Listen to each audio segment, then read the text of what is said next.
WhatsApp बच्चा party, this is Ankit from Eco Seekho और हम लोग आ चुके हैं मैक्रो इकोनॉमिक्स चैप्टर नंबर 2 के ऊपर वीडियो नंबर 3 के साथ। चैप्टर नंबर 1 में हमने डिस्कस किया था, वीडियो नंबर 1 में एंड वीडियो नंबर 2 में हमने डिस्कस किया था about the concepts of domestic territory, normal resident, factor income क्या होता है, ट्रांसफर इनकम क्या होता है। तो इस वीडियो में हम लोग बात करने वाले हैं about final goods and intermediate goods. ठीक है। सबसे पहला चीज, जब कभी भी कोई भी इंसान अगर कुछ भी गुड्स खरीदता है वो चार पर्पज से ही खरीदेगा। या तो वो उसको कंजम्पशन के पर्पज से खरीदेगा, या तो वो उसको इन्वेस्टमेंट के पर्पज से खरीदेगा, या तो उसको वो रीसेल के पर्पज से खरीदेगा, या तो वो उसको फर्दर प्रोडक्शन के पर्पज से खरीदेगा।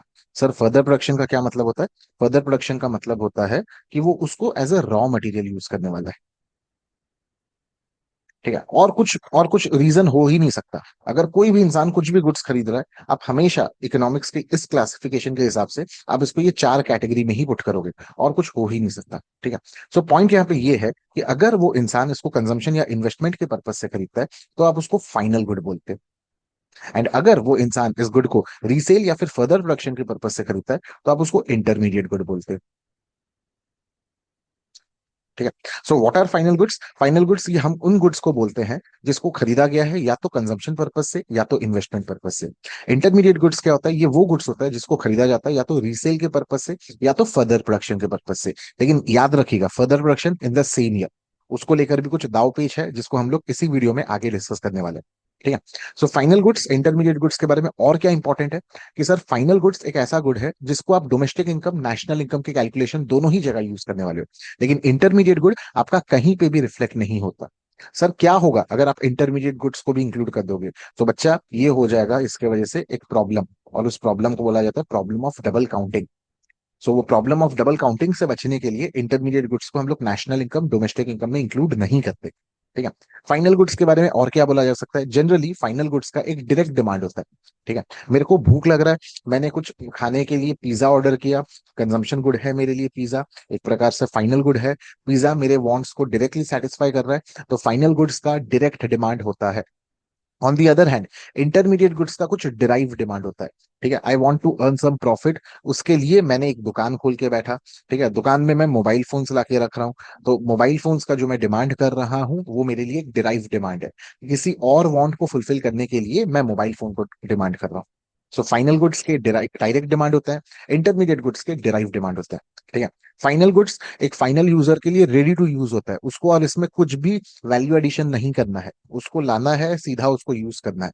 ठीक है। अगर मैं अपने घर में कुछ खाने पीने के लिए सामान लेकर आ रहा हूँ, पिज्जा ला रहा हूँ, बर्गर ला रहा हूँ, I don't have to do any value addition, मेरे को उसको और कोई भी फॉर्म में कन्वर्ट करने का जरूरत नहीं है। ठीक है। सिमिलरली इन्वेस्टमेंट मतलब, अगर मैं अपने फैक्ट्री के लिए एक मशीन लेकर आ रहा हूँ तो वो मशीन मेरे लिए एक इन्वेस्टमेंट पर्पज का होगा, वो मशीन मेरे लिए एक फाइनल गुड होगा। वो मशीन में भी मेरे को कुछ और वैल्यू एडिशन नहीं करना, वो मशीन को एज इट इज मैं यूज करने वाला हूँ। लेकिन वहीं पर इंटरमीडिएट गुड्स के बारे में बात करें तो इंटरमीडिएट गुड्स ये रेडी टू यूज नहीं होता।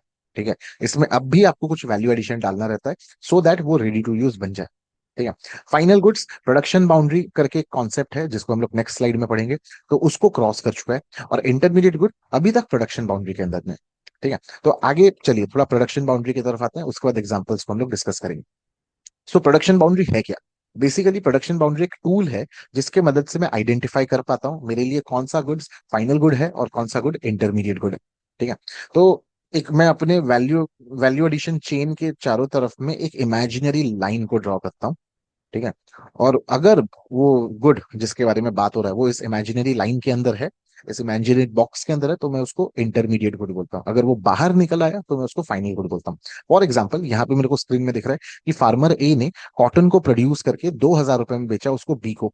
ठीक है। तो बी के लिए कॉटन एक प्रकार का इंटरमीडिएट गुड है, क्यों? क्योंकि बी उसको यूज करेगा कॉटन को थ्रेड में कन्वर्ट करने के लिए। ठीक है। और उसको 3,000 रुपए में बेचेगा सी को। सी के लिए थ्रेड एक इंटरमीडिएट गुड है, क्यों? क्योंकि सी उसको क्लोथ में कन्वर्ट करेगा और वो बेचेगा 4,500 में एक फाइनल कंज्यूमर को। फाइनल कंज्यूमर के लिए ये एक फाइनल गुड है, क्यों? क्योंकि फाइनल कंज्यूमर उस क्लोथ को लेकर पहनने वाला है, उसको यूज करने वाला है। तो एज लॉन्ग एज वो गुड जो कि कॉटन था, थ्रेड था, क्लोथ था, जब तक वो आपका इसके अंदर में है, बाउंड्री के अंदर में है, तब आप उसको बोलते हो एक इंटरमीडिएट गुड। लेकिन जब उसको एक फाइनल कंज्यूमर खरीद रहा है कंजम्पशन के पर्पज से या फिर इन्वेस्टमेंट के पर्पज से, तो आप उसको एक फाइनल गुड बोलते हो। ठीक है। So I hope this distinction is clear.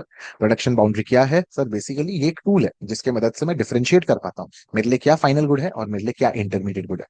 So finally examples की तरफ अगर आए, तो अगर एक हाउस होल्ड अपने लिए मिल्क खरीद रहा है, उनके लिए फाइनल गुड है, कंजम्पशन पर्पस। ठीक है। सिमिलरली अगर एक हाउस होल्ड अपने लिए कार खरीद रहा है, उनके लिए फाइनल गुड है, कंजम्पशन पर्पस। एंड अगर एक डेयरी शॉप, ठीक है, जो दूध वाला दुकान होता है, वो अगर मिल्क खरीद के लेकर आ रहा है, तो उनके लिए वो एक इंटरमीडिएट गुड है।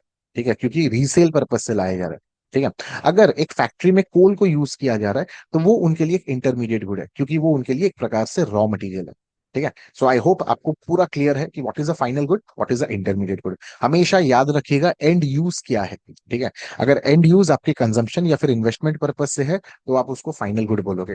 लेकिन अगर एंड यूज आपका रीसेल या फिर फर्दर प्रोडक्शन के पर्पज से है, तो आप उसको एक इंटरमीडिएट गुड बोलोगे। ठीक है। और एक चीज की तरफ हम लोग को ध्यान देना है कि अगर मैंने रीसेल पर्पज से खरीदा कोई सामान को, या फिर मैं फर्दर प्रोडक्शन के पर्पज से कोई सामान को खरीद रहा हूँ, ठीक है, और अगर वो उसी साल वो चीज को मैं यूज कर लिया, तो वो मेरे लिए इंटरमीडिएट गुड ही है। ठीक है। लेकिन अगर वो एक साल से ज्यादा रह गया मेरे पास, तब मैं उसको एक फाइनल गुड में इन्वेस्टमेंट की तरह ट्रीट करने वाला हूँ। ठीक है। कि आप सोच रहे होगे सर समझ में नहीं आया, तो ठीक है चलिए, एक यहाँ पे एक एग्जांपल दिया गया। एक शॉपकीपर 100 kg शुगर खरीद के लेके आता है, किस पर्पज से? उसको वो बेच सकेगा। तो क्या सर आप डे वन से आप 100 kg शुगर को इंटरमीडिएट गुड की तरह बोलोगे? नहीं, ऐसा बोलना गलत होगा। सर उसका पर्पज तो बेचना था, ठीक है भाई साहब, उसका पर्पज बेचना था, लेकिन लेट द ईयर एंड, तब हम लोग बात करेंगे। ठीक है। अच्छा, ईयर एंड में अपने को पता चलता है कि वो 100 kg में से शॉपकीपर 70 kg को बेच दिया। ठीक है। और बाकी 30 kg उसके पास अनसोल्ड होके रह गया। सो हम लोग को इकोनॉमिक्स का प्रिंसिपल्स ये बोलता है कि भैया ये जो 70 kg जिसको वो बेच चुका है, उसको आप ट्रीट करिए एज अ इंटरमीडिएट गुड। और अगर आप उसको इंटरमीडिएट गुड की तरह ट्रीट करो, तो आप उसको अपने नेशनल इनकम, डोमेस्टिक इनकम के कैलकुलेशन में इंक्लूड नहीं करोगे। और वो जो 30 kg जिसको वो बेच नहीं पाया, उसको आप इंक्लूड करिए as a final good. Final good में सर कौन सा कैटेगरी? फाइनल गुड में इन्वेस्टमेंट का कैटेगरी। सर क्यों इन्वेस्टमेंट? बिकॉज एक ट्रेडर के पॉइंट ऑफ व्यू से सोचिए, एक ट्रेडर बोलेगा कि इसमें मेरा पैसा ब्लॉक हो गया। वो 30 kg को बेच के मैं कुछ पैसे कमा सकता था, लेकिन अब मैं वो पैसे को नहीं कमा पाऊंगा, अगले साल कमाऊंगा। तो इस साल खत्म हो गया, तो वो गुड जिसको बेच नहीं पाया, आप उसको एक फाइनल गुड की तरह ट्रीट करोगे, under the heading of investment. Are we clear? I hope this part is clear. ठीक है। So finally moving to the last part is that, कि अगर फाइनल गुड्स के ऊपर हाउस होल्ड खर्चा करता है, तो आप उसको कंजम्पशन एक्सपेंडिचर बोलते हो। ठीक है। अगर फाइनल गुड्स के ऊपर फर्म खर्चा करता है, तो आप उसको इन्वेस्टमेंट एक्सपेंडिचर बोलते हो। ठीक है। और दोनों मिला के जितना भी फाइनल गुड्स के ऊपर खर्चा करते हैं, आप उसको एक्सपेंडिचर ऑन फाइनल गुड्स बोलते हो। ठीक है। एक चीज लेकिन ध्यान रखिएगा, ये हम लोग का जो कुछ भी डिस्कशन है, ठीक है, ये डिस्कशन में एक एक्सेप्शन। ठीक है।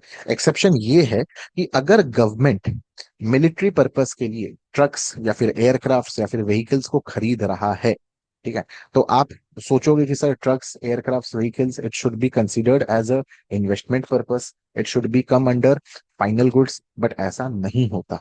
ठीक है। तो गवर्नमेंट अगर मिलिट्री पर्पस के लिए कुछ भी सामान खरीदता है, तो हम लोग उसको एक इंटरमीडिएट गुड की तरह ट्रीट करते हैं। This is the only exception. और ये बोर्ड्स का, सीबीएसई का बहुत फेवरेट क्वेश्चन है। ठीक है। हर 2-3 साल में ये एक बार रिपीट होता ही होता है।